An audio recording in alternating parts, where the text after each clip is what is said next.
Welcome to Integrazo. In this video, I'll show you how to connect this plugin with your product. You can find the plugin download link in the description below. Let's get started. After activating the plugin, go to the plugin setup page from your WordPress dashboard. Now click on Select Plugin. A pop-up will open. Choose your plugin from the list. Next, click on Select Product. A pop-up will open. Choose your product from the list. After selecting both, click on the Save and Next button. Next, in Step 2, add your account authentication details. First, enter your account name for identification. Next, select your account data center name. Now click the Authenticate button. Now it will redirect you to your Zoho account. Here, review the permissions and click Accept.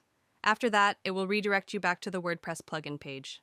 Step 3 is the field mapping section. Here, you can map your form fields with your product fields.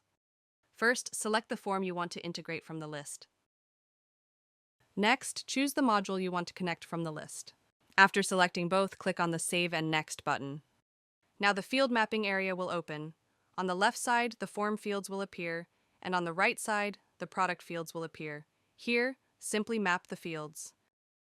After completing the field mapping, click on the Save Mapping button. Now the integration is completed successfully. Next, go to the Setup page. Here, all your integrations will be listed. You can enable or disable any integration using the toggle button. Next, click on the Logs tab at the top.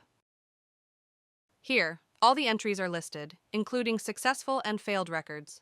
If needed, you can also resync the entries from here. That's all for now. Thank you for watching. If you have any questions, feel free to comment below. Don't forget to check the plugin link in the description.